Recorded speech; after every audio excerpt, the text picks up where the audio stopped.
The kindergarten Acadience assessment should take 3 to 5 minutes per student. Before you practice with a classmate or a friend, and before you work on this with a student, you want to make sure that you've read through each of the sections of the manual. The first assessment you do with kindergartners is beginning quantity discrimination. So you'll want to read that chapter from the manual.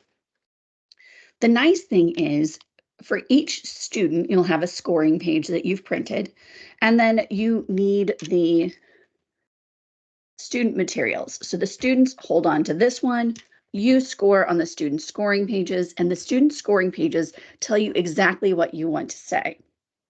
If you're worried about having to read through all this text, I encourage you to highlight the sections that you're supposed to read.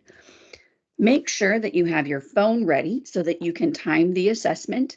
And so I'll grab my timer, set it to 1 minute, and then when I'm ready, I'll just hit start. Put that to the side. Now, the first thing you do is you want to make sure that you're sitting in a way that the child isn't going to be trying to read over your shoulder. So typically when I administer an assessment like this, I sit on a table with a corner, or I sit around the corner from the child. So I'll have the child sitting this way and I'll sit right here parallel to them. So I'm still in close contact with them, but I can hold my paper so they can't see it. I also recommend using a clipboard. A clipboard just makes it easier to keep track of your papers, and then you have the student papers here. You can staple your student papers if that makes it easier for you, or you can change it up if that's better for you, whatever works best for you. Now, when you sit down with a child, you want to make sure you establish rapport. So you're going to ask, how are you doing? Are you having a good day? I'm so excited to work with you. Thank you for helping me work on my project. And then you want to get started. So I'll read the directions and go over what the students are doing, and then I'll give you some examples about what will happen while you're scoring. So for beginning quantity discrimination, what the students are doing is they are comparing two different numbers and identifying the larger number. If the child gets the answer right, you don't mark anything. If they get it incorrect, you slash it. You give the child 3 seconds to answer, and after 3 seconds, you provide the answer and point to the next set of items. You can provide some reminders as well. If they point to the box, you need them to say the number, you can remind them to say the number. If the student stops and it's not a hesitation on a specific item, you just tell them to keep going. If they're confused about where to go next, you just point. So I will read the directions. I'm going to put my papers side by side just so that you can see what I'm working from. But again, when you're working with your student, you want to be this way so that, and hold your paper up so they're not able to read it, just so that they're not focused on what you're writing or reading at the time. I always want to remind my students that I'm trying to learn what they know so that I can teach them better. So we are going to look at the boxes that have dots in them. Some boxes have more dots. We are going to say the number of the dots that is more. This is 4 dots. And this is 8 dots. Your turn. This is 4 dots. And this is 2 dots. Which one is more? Say the number of dots. Now, it tells you right here what to do. If it's a correct response, you say, very good, 4 is more. If it's incorrect, you point to the box with 4 dots and you say, 4 is more. Your turn, which one is more? Now, if they say 4 that time, you just say good. If they're still incorrect, you say again, 4 is more. Let's try another one. Which is more? Remember to say the number that is more.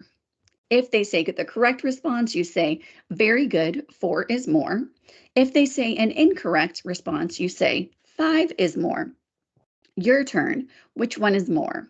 This time, if they say the correct response, you say good. If they say the incorrect response, you say 5 is more. Then you're going to Say, let's try another. Which one is more? If the child says 10 is more, you say very good. If 10 is more, if they give you an incorrect response, you are going to say 10 is more. Which one is more?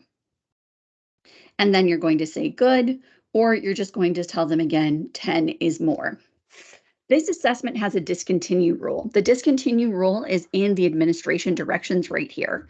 It tells you that if the child misses the entire first page, the first 4 items, you discontinue the test and record a score of 0. After you've done the practice page, you're ready to begin the test administration. So you start at the second column over here. You're going to say, now you will see more boxes with dots. And you're going to give the child the page.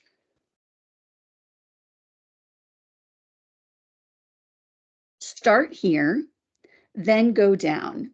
You will tell me which is more. Remember to say the number. Put your finger under the boxes. Ready, begin. So I'm going to set my timer.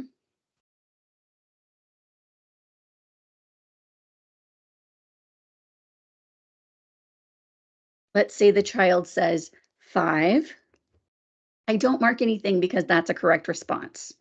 And then they say 7.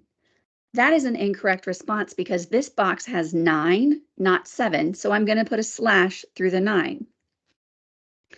The child points here and says 10, so I don't mark anything. The child points here and says 7, so I don't mark anything again.